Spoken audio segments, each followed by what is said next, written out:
Good morning friends, स्वागत है आपका एक बार फिर से YouTube channel math solution Sunil Rathore में। अभी तक हम एवरेज की 10 टाइप पढ़ चुके हैं। आज हम पढ़ेंगे टाइप नंबर 11। कुछ स्पेशल अच्छे क्वेश्चन, इसमें स्पेशली जो अब जो 11 टाइप है वो बहुत ज्यादा इंपॉर्टेंट है। इसके बाद जो कुछ टाइप्स है वो ऐसा कुछ टाइप्स है वो भी हम पढ़ते हैं। एक क्वेश्चन आपको दिया गया है कि ए और बी दो व्यक्ति हैं, इनकी औसत आय आपको दे रखी है 3000। बी और सी की जो औसत आयु वो आपको दे रखी है 2400 और सी और ए की आपको दे रखी है 1600 रुपए। आपसे कहा है एबीसी की औसत आयु क्या होगी। दो व्यक्तियों की ए बी बी सी सी ए की आपको औसत आयु दी गई है। पहले हम निकालते हैं इनकी कुल आयु। ए बी की औसत आयु आपको दे रखी है 3000। पहले हम निकालते हैं, जब भी हमें औसत दिया होता है हम क्या निकालते हैं, कुल मान। कुल मान निकालने के लिए क्या करते हैं, हम औसत को दी गई संख्याओं से गुणा करते हैं। ये अपना बेसिक कंसेप्ट था। अगर आपने बेसिक कंसेप्ट नहीं समझा है तो प्लीज एक बार आप बेसिक कंसेप्ट यानी कि हमारे एवरेज के वीडियो के पार्ट फर्स्ट को जरूर देखें। वहां से आपके एवरेज का बेसिक कंसेप्ट क्लियर होगा। इसको आप जरूर देखें। चलिए आते हैं हम अपने क्वेश्चन पे। आपसे बोला गया ए और बी दो व्यक्ति हैं जिनकी औसत आय दे रखी है आपको 3000। औसत हमें दे रखी है, पहले हम निकालते हैं कुल आय। ए और बी की कुल आय हम निकालते हैं। कुल कैसे निकालेंगे, औसत 3000 हमें दे रखी है, कुल हमें निकालना है। दो व्यक्ति हैं, दो से गुणा कर देंगे तो ए और बी की कुल आय कितनी आ जाएगी आपकी 6000। इसी प्रकार से आपसे बोला है बी और सी की जो औसत आय है, बी और सी की औसत आय आपको दे रखी है 2400, कुल हमें निकालना है। 2 से गुणा कर देंगे, बी और सी की कुल आय आ जाएगी आपकी 4800। सी और ए की औसत आय आपको दे रखी है 1600, सी और ए की औसत आय 1600 है। 2 से गुणा कर देंगे, ये कितनी हो जाएगी आपकी 3200। यानी कि ए बी बी सी और सी के में औसत आय दे रखी थी, हमने क्या हुआ 2 से मल्टीप्लाई कर दिया, यहां से ए बी बी सी सी ए की हमारी कुल आय आ गई। हमसे बोला है ए बी सी की औसत आय क्या होगी। देखो अगर हम तीनों को जोड़ते हैं, तीनों को जोड़ने पे 2a 2b और 2c हो जाएगा। यानी कि हम तीनों को ऐड कर देते तो 2a 2b और 2c, इन तीनों को ऐड कर दिया, इधर भी हम ऐड कर देंगे, ये हो जाएगा आपके 6000 10800 11 14000 हो जाएगा। तो अब देखो यहां पर इन तीनों को ऐड किया तो 2a 2b 2c का मान आ गया 14000। एबीसी का हमें निकालना है, हम क्या करते हैं 2 का भाग दे देते हैं सभी संख्याओं में, क्योंकि यहां पे 2 2 2 कॉमन है, सब में 2 का भाग दे दिया। सब में 2 का भाग देने पर एबीसी का मान कितना जाएगा आपके 7000। ये आ गया आपके ए बी सी का कुल मान। हमें निकालना है औसत। औसत निकालने के लिए 3 व्यक्ति है, 3 का हम भाग दे देंगे, यानी कि एबीसी का हमें औसत निकालना है। हम क्या करेंगे 7000 में 3 का भाग दे देंगे तो आपका जो औसत है वो आ जाएगा 2333.33। यह आपका औसत आ जाएगा एबीसी का। ऑप्शन नंबर डी आपका सही आंसर होगा। तो इस तरह हम इन क्वेश्चन में औसत ज्ञात कर सकते हैं। ठीक है, अगला सेम इस तरह का एक क्वेश्चन हमें दिया है। आपसे बोला गया ए और बी जो है इनका औसत वजन आपको दिया है 14 किलोग्राम, बी और सी का 12 किलोग्राम गया है और सी और ए का आपको दिया है 10 किलोग्राम। एबीसी का औसत वजन क्या होगा। देखो ए और बी का औसत वजन 14 किलोग्राम है। पहले हम निकालते हैं कुल वजन। दो व्यक्ति है, 2 से गुणा कर देंगे तो आपके ए और बी का जो कुल वजन है वो आ गया आपके 28 किलोग्राम। बी और सी का जो है औसत वजन वो आपको दिया है 12 किलोग्राम। कुल हमें निकालना है, 2 से गुणा कर देंगे। सी और ए का औसत वजन 10 दिया है, दोनों को गुणा कर देंगे, हो गया 20। ए बी बी सी सी ए का हमें औसत दिया था, हमने यहाँ पे 2 से गुणा कर दिया तो ए बी बी सी सी ए का कुल वजन आ गया आपके। ठीक है, अब हम तीनों को जोड़ते हैं। देखो तीनों को जोड़ेंगे, ए 2 बार है, बी 2 बार है, सी 2 बार है, तो यहां पर क्या हो जाएगा 2a 2b और 2c। इधर हमने ऐड किया, इधर भी हम ऐड करेंगे, इधर ऐड करने पे आपका आ जाएगा 72, यानी कि 2a 2b 2c का मान आ गया आपके 72। ए बी सी का मान हमें निकालना है, 2 से डिवाइड कर देंगे हम, ए बी सी का मान आ जाएगा आपके 36। ए बी सी का कुल मान हमें निकालना है औसत। औसत निकालने के लिए 3 व्यक्ति है, इसलिए हम 3 से डिवाइड कर देंगे। औसत जो है वो आ जाएगा हमारे पास 12, यानी कि एबीसी का जो औसत है वो कितना आ जाएगा आपके 12 आ जाएगा। ठीक है, अब टाइप 12, इसके जो क्वेश्चन है वो भी काफी इंपॉर्टेंट क्वेश्चन है, क्योंकि ये क्वेश्चन थोड़े हमें उलझाते हैं, थोड़ी सी प्रॉब्लम क्रिएट करते हैं। अच्छे क्वेश्चन है। देखिए आपसे बोला गया कि 10 व्यक्ति जो है इनकी जो औसत आय दे रखी है आयु आपको वो दे रखी 24 साल। दो व्यक्ति इनके स्थान पर, दो व्यक्ति जिनकी आयु एक की 30 और एक 28 साल है, ये चले जाते हैं और 2 नए व्यक्ति शामिल हो जाते हैं। 2 नए व्यक्ति के शामिल होने से जो औसत आयु है 10 व्यक्तियों की वो 2 साल कम हो जाती है। तो आपसे पूछा है कि जो व्यक्ति आए हैं उनकी औसत आय क्या होगी। देखो 10 व्यक्तियों की औसत आयु आपको दे रखी है 24 वर्ष। 10 व्यक्ति हैं, इनकी हमें औसत जो आयु है वो दे रखी है 24 वर्ष। ऐसा क्वेश्चन में बोला गया है। आपसे बोला गया 2 व्यक्ति जिनकी आयु थी 30 और 28 वर्ष, ये चले जाते हैं और 2 नए व्यक्ति शामिल होते हैं। देखो, क्वेश्चन में 2 व्यक्ति जाते हैं और 2 ही व्यक्ति शामिल होते हैं। अगर आने जाने वाले व्यक्तियों की संख्या समान है, इसका मतलब कुल व्यक्ति सेम ही रहेंगे। भाई 2 व्यक्ति गए और 2 ही व्यक्ति आए हैं, इसका मतलब पहले भी व्यक्ति 10 थे, 2 गए तो कितने बचे 8, 2 वापस आ गए तो वापस से कितने हो गए 10। यानी कि 2 व्यक्ति गए और 2 व्यक्ति आए, इससे कुल व्यक्तियों की संख्या सेम रहेगी। यानी कि अभी व्यक्ति की संख्या कितनी रहेगी, 10 ही रहेगी। लेकिन क्या हुआ, देखो 2 व्यक्ति गए और 2 व्यक्ति आए। जब 2 व्यक्ति आए हैं तो आपसे बोला है औसत आयु 2 साल कम हो जाती है। पहले औसत आयु 24 साल थी, अब औसत आयु 2 साल कम हो गई। यानी कि 10 व्यक्तियों की जो आयु है वो कितनी कम हो गई, औसत में 2 वर्ष कम हो गई। कुल कमी हम निकालते हैं। देखो 10 व्यक्तियों की औसत आयु 2 साल कम हुई है, कुल कैसे निकालेंगे, औसत को संख्याओं से गुणा कर देंगे। इसका मतलब 10 व्यक्तियों की आयु टोटल कितनी कम हो गई, 20 साल। देखो क्वेश्चन क्या है, आपसे बोला गया था 10 व्यक्तियों की औसत आयु 24 साल है, 2 व्यक्ति गए और 2 व्यक्ति शामिल हुए तो औसत आयु में 2 साल की कमी हो गई। यानी कि औसत आयु 24 थी, अब 2 कमी हो गई। ठीक है, या तो आप यहां से 22 करें, फिर 10 को 22 से गुणा करें 220, फिर भी कमी कितनी की आएगी, 20 साल की। या हम क्वेश्चन को सिंपली इस तरह से कर सकते हैं, जितनी आपको कमी दी गई है कि 2 नए व्यक्तियों के आने से औसत आयु में 2 साल कमी हुई, कुल कमी कैसे निकालेंगे हम, औसत को संख्याओं से गुणा कर देंगे, कितनी होगी, 20 साल। यानी कि 10 व्यक्तियों की आयु में 20 वर्ष की कमी हो जाती है जब 2 व्यक्ति आते हैं। देखो 2 व्यक्ति गए और 2 व्यक्ति आए, 2 व्यक्ति आने से आयु 20 साल कम होती है। इसका मतलब यह है कि जो व्यक्ति आए हैं इनकी आयु इनसे क्या है, 20 साल कम है। देखो जाने वाले की जो आयु थी, जाने वाले 2 व्यक्ति थे, इनकी जो आयु है वो कितनी, 58 वर्ष जाने वाले व्यक्तियों की। अच्छा, इनके स्थान पे 2 व्यक्ति आए तो आयु में 20 साल कमी हुई। इसका मतलब है आने वाले जो व्यक्ति हैं इनकी आयु इनसे क्या है, 20 साल कम है। यानी कि हम क्या करेंगे, 58 में से 20 माइनस कर देंगे, यानी कि आने वाले व्यक्ति की आयु कितने होगी, 38 साल। देखो 2 व्यक्ति गए, 2 नए व्यक्ति आए, जो 2 नए व्यक्ति आए इनके आने से आयु में 20 साल कमी हुई है। इसका मतलब ये इनसे 20 साल छोटे हैं। जाने वाले की आयु 58 थी, इनसे 20 साल छोटे हैं, मतलब इनकी आयु कितनी होगी, 38 हो गई। ये होगी कुल आयु। हमसे पूछा औसत निकालने के लिए हम क्या करेंगे, इनकी आयु में 2 व्यक्ति है, 2 का भाग दे देंगे तो औसत आयु कितनी जाएगी, 19 वर्ष। यानी कि हमारा जो सही आंसर है वो आ जाएगा डी ऑप्शन, 19 वर्ष सही आंसर होगा। ठीक है, अगला जो क्वेश्चन हमारे सामने आपसे बोला गया है, 8 व्यक्तियों में से 2 व्यक्ति हैं, एक की आयु 25 साल है, एक की 35 साल है। इनके स्थान पर 2 स्त्रियों के आने से औसत आयु 1.5 साल बढ़ जाती है। तो आपसे बोला है जो स्त्री आई है उनकी आयु क्या होगी। देखो सेम पहले की तरह क्वेश्चन है, 8 व्यक्तियों की औसत आयु 1.5 साल बढ़ गई। हम निकालते कुल वृद्धि कितनी हुई, पहले कुल वृद्धि हमें निकालनी है। 8 व्यक्ति हैं, औसत आयु में 1.5 की वृद्धि हुई है, तो 8 को हम 1.5 से गुणा कर देंगे, दशमलव उठाएंगे 10 आ जाएगा, 5 से कट जाएगा, यानी कि कुल वृद्धि कितनी होगी आपकी, 12 वर्ष की।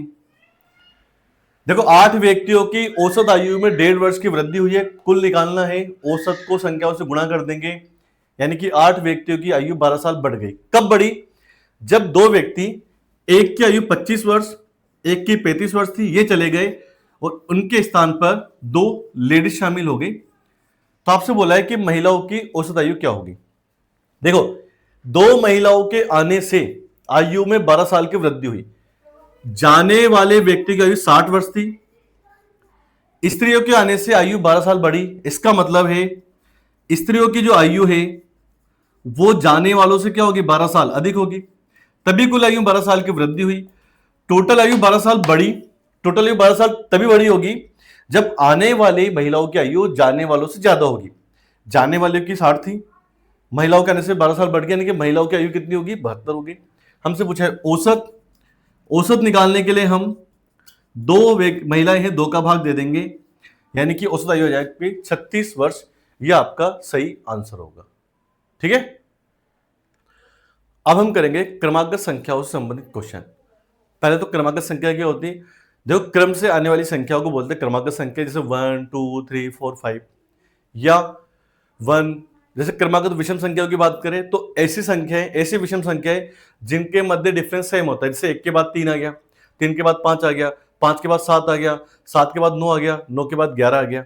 या क्रमागत सम संख्याएं 2 4 6 8, चाहे प्लस में हो या माइनस में, -2 -4 -6, यानी कि क्रम से आने वाली संख्या है, चाहे प्लस में हो या माइनस में हो, उन्हें बोलते हैं क्रमागत संख्या है। केवल सम संख्या आएगी तो उन्हें बोलते हैं क्रमागत सम संख्या। अगर विषम संख्या आती है तो उन्हें बोलते हैं क्रमागत विषम संख्या। ठीक है, तो देखो 3 तरह की संख्या होती है। एक तो होती है क्रमागत संख्या, तो क्रमागत संख्या जो होती है जिनके मध्य सामान्य कितने का अंतर होता है? 1 का, जैसे 1 2 3 4 5, इन्हें बोलते हैं हम क्रमागत संख्याएं जिनके मध्य कितने का अंतर होता है? 1 का। ठीक है, एक होती है अभी क्रमागत सम संख्या। क्रमागत सम संख्या में केवल सम संख्या आती है। ऐसी सम संख्याएं जिनके मध्य अंतर एक समान होता है।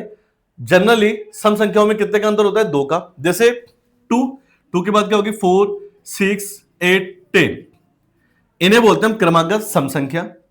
ऐसे होते हैं अभी क्रमागत विषम संख्या। ऐसी विषम संख्याएं जिनके मध्य 2 का अंतर होता है उन्हें बोलते हैं हम क्रमागत विषम संख्या। तो 3 तरह की संख्या होती है। देखो, क्रमागत संख्या ऐसी संख्या जिनके मध्य 1 का अंतर होता है उन्हें बोलते हैं हम क्रमागत संख्याएं।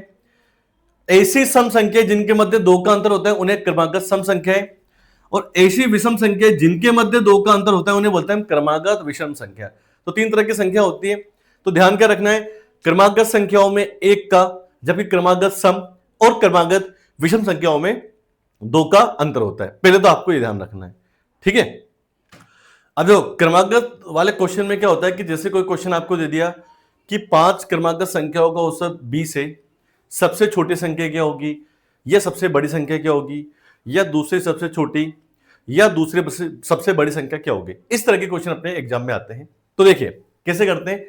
जैसे क्वेश्चन आपसे बोला जाए कि 5 क्रमागत संख्याओं का औसत आपको दिया है, आपसे कहा जाए 5 क्रमागत संख्या जो है इनका औसत आपको दिया है 20 है। आपसे कहा जाए सबसे बड़ी संख्या क्या होगी। देखो, क्रमागत संख्या वाले प्रश्नों को हल करने के लिए सिंपल सा कंसेप्ट, जितनी संख्या आपको दी गई है आपको उतने अंक लिखने हैं। 5 क्रमागत संख्याओं को औसत 20 है, तुम क्या करते हैं 1 से लेके 5 तक के अंक लिख लेते हैं। सिंपली जितनी संख्या आपको दी गई है उतने आप 1 से स्टार्ट करके अंक लिख लो। ठीक है, 5 क्रमागत संख्याओं को औसत 20 है, जो भी औसत दिया है औसत को हमेशा बीच वाली संख्या पे लिखना है। औसत को हमेशा आपको बीच वाली संख्या पे लिखना है। क्रमागत संख्याओं में 1 का अंतर होता है, अभी हाल बताया हमने। क्रमागत संख्याओं में 1 का, जबकि क्रमागत सम और क्रमागत विषम में 2 का अंतर होता है। क्योंकि क्रमागत संख्या क्वेश्चन है तो 1 का अंतर होगा, तो क्या करना है औसत को बीच वाली संख्या पे लिखना है। आगे चलने पर आपको 1 प्लस करना है और पीछे चलने पर आपको 1 माइनस करना है। तो सबसे छोटी संख्या क्या होगी आपकी 18 और सबसे बड़ी संख्या क्या हो जाएगी आपकी 22। इस तरह हम सबसे छोटी या बड़ी संख्या ज्ञात कर सकते हैं। ओके, देखो जैसे मान लो अभी क्या था कि आपको 5 क्रमागत संख्या दी गई थी। अच्छा, 5 संख्याओं में क्या होता है कि बीच में एक संख्या होती है।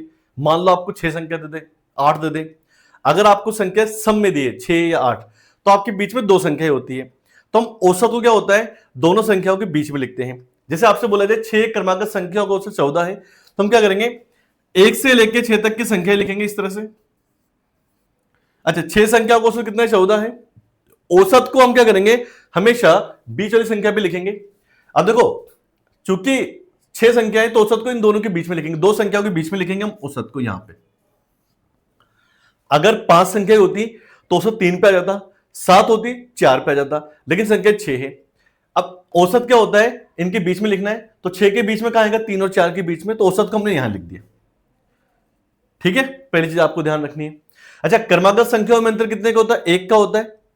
अब देखो इन दोनों संख्याओं में कितने का अंतर है 1 का, क्योंकि हर 2 संख्याओं के बीच में अंतर कितने का होता है 1 का।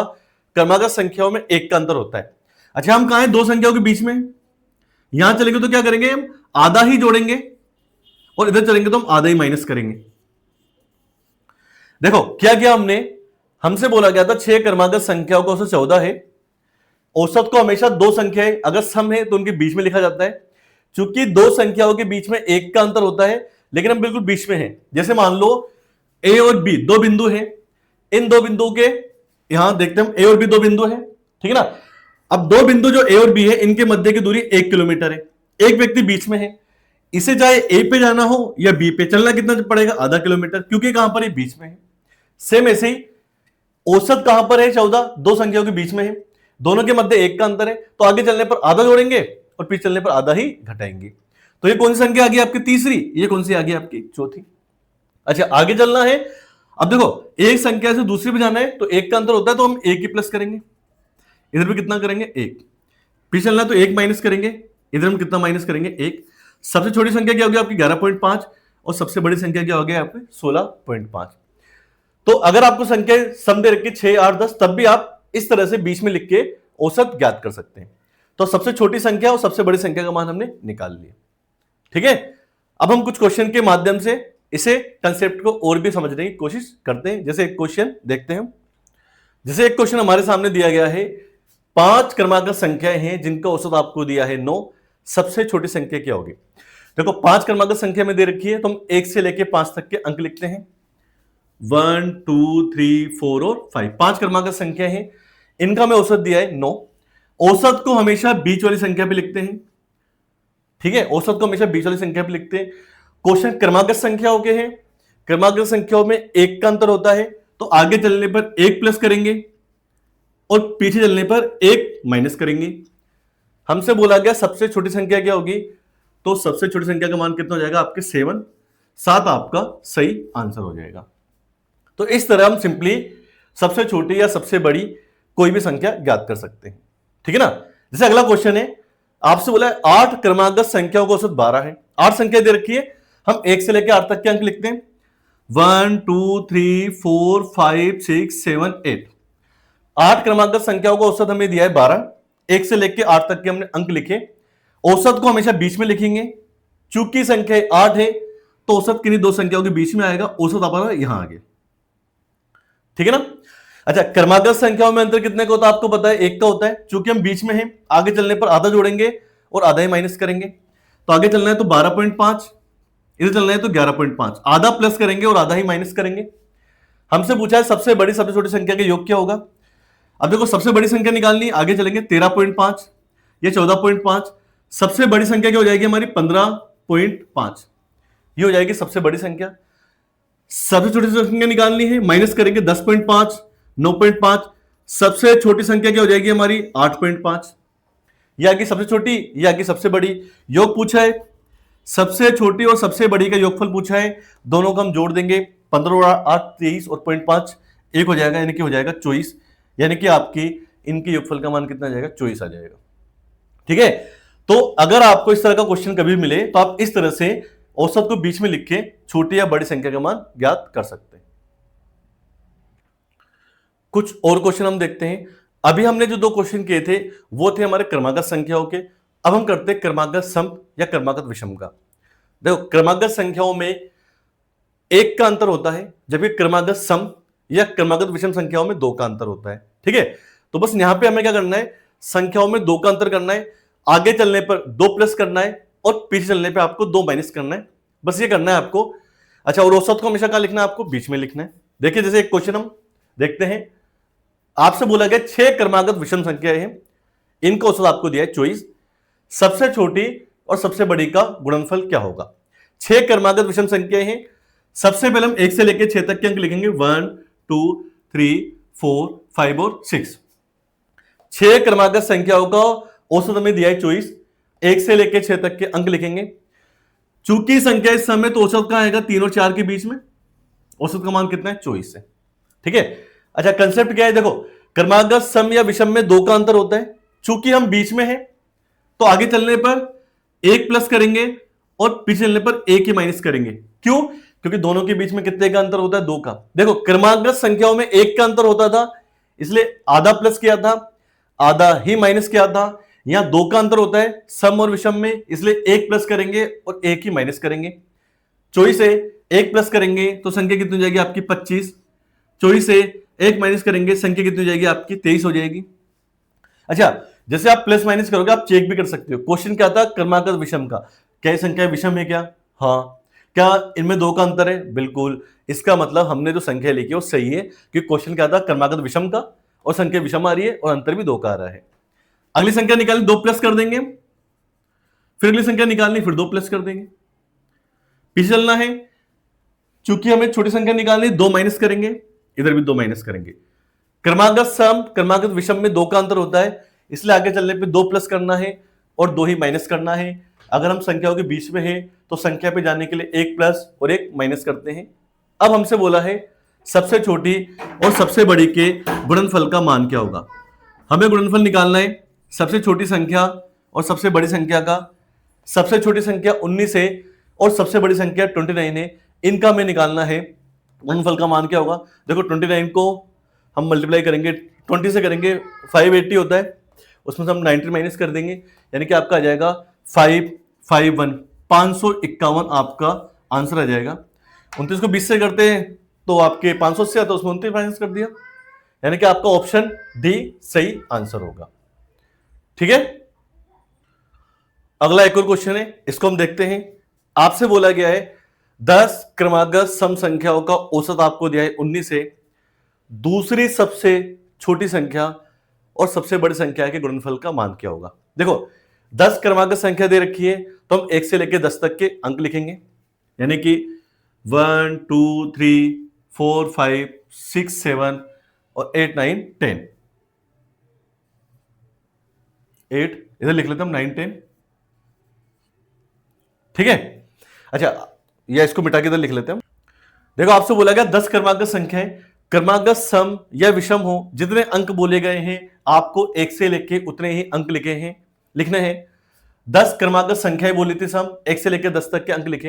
अच्छा यहां नहीं देखना आपको सम विषम, देखो सम विषम संख्याएं होती है, ये तो हमने 10 पॉइंट लिखे हैं। इनका औसत आपको दिया 19, औसत को लिखेंगे हम बीच में, क्योंकि 10 संख्याएं तो औसत कहां आएगा हमारा 5 और 6 के बीच में, औसत यहां आएगा। ठीक है ना। अब देखो चूंकि संख्या सम है, क्रमागत सम है, क्रमागत सम या विषम में दो का अंतर होता है, हम बीच में हैं तो आगे चलने पर एक जोड़ेंगे और एक की माइनस करेंगे। इसमें एक जोड़ेंगे तो 20 आएगा, इसमें एक माइनस करेंगे तो कितना आएगा 18। जैसे ही आप प्लस माइनस करके संख्याओं पे आते हैं, इन संख्याओं को देखना है क्या संख्या सम है, हाँ। क्या इनमें दो का अंतर है, बिल्कुल, यानी कि क्रमागत सम संख्या है। ठीक है ना, तो इन पे आपको ध्यान नहीं देना, ये केवल हमने पॉइंट, आप पॉइंट बना सकते हो एबीसीडी, लेकिन वो एबीसीडी में कंफ्यूजन होता है कि बीच वाला कहां होगा, इसलिए हम सिंपली 1 से लेकर 10 तक की संख्या लिख लेते हैं, क्योंकि हमें 10 संख्या दी गई थी। औसत बीच में लिखा, क्रमागत सम का क्वेश्चन है, दो का अंतर होता है, हम बीच में हैं इसलिए एक प्लस और एक माइनस करेंगे। अगर क्वेश्चन केवल क्रमागत का होता तो आधा प्लस आधा माइनस करते। ठीक है ना, अगली संख्या पे जाना में दो प्लस करना है, इस तरह से हम दो दो प्लस कर देंगे। पीछे वाली संख्या पे आना है, हमें दो माइनस करना है, इस तरह हम दो दो माइनस कर देंगे। तो आगे चलने पर दो प्लस करना है, पीछे चलने पे आपको दो माइनस करना है। आपसे बोला दूसरी सबसे छोटी, देखो सबसे छोटी क्या है 10, दूसरी सबसे छोटी क्या होगी आपकी 12 जो दूसरे नंबर पे आती है, और सबसे बड़ी संख्या क्या 28। इनका हमसे पूछा गुणनफल का मान क्या होगा। 10 सबसे छोटी संख्या है, दूसरी सबसे छोटी का मतलब होता है दूसरे नंबर पे जो आ रही है, और सबसे बड़ी संख्या क्या 28। इन दोनों के गुणनफल का मान हमसे पूछा है, दोनों को मल्टीप्लाई कर देंगे। देखो 28 को 10 से करेंगे 280 में 56 को हम ऐड कर देंगे तो आपका आंसर रहेगा 336, यानी कि आपका जो आंसर है ऑप्शन नंबर सी आपका सही आंसर हो जाएगा। तो इस तरह हम क्रमागत सम या विषम संख्या के क्वेश्चन कर सकते हैं। तो आज की जो क्लास है वो भी काफी इंपॉर्टेंट है, क्योंकि इस तरह के क्वेश्चन भी अपने एग्जाम में कई बार देखने को मिलते हैं। उम्मीद करते हैं आज जो पढ़ा है वो आपको समझ में आया होगा। देखो दोस्तों, हमारा मकसद ये है कि आपको इस तरह से पढ़ाना ताकि हर एक बच्चा जिसको मैथ से डर लगता है या जिसे कंपटीशन से डर लगता है, उसे कंपटीशन से जोड़ना। हमारी कोशिश ये रहती है कि आपको सिंपल से सिंपल, आसान से आसान तरीके से क्वेश्चन को बताया जाए। तो उम्मीद करते हैं आज की क्लास में बताए गए क्वेश्चन आपको समझ में आए होंगे। औसत के हम 3 वीडियो पहले बना चुके हैं, या लास्ट वीडियो थी, तो अगर आपने वो नहीं देखी है तो पहले आप उन वीडियो को जरूर देखिए, उनके लिंक भी हम इस वीडियो के नीचे शेयर कर देंगे। तो उम्मीद करते हैं आज की क्लास अच्छी रही। मिलते हैं आपसे नए टॉपिक के साथ में। थैंक यू, जय हिंद। और हमारी रिक्वेस्ट है कि आप सब बच्चों से रिक्वेस्ट करें या सब बच्चों को हमारी वीडियो शेयर करें और उनसे कहें कि आप भी हमारे साथ जुड़े, ताकि मिलकर इस बार हम रेलवे एसएससी को फोड़ेंगे।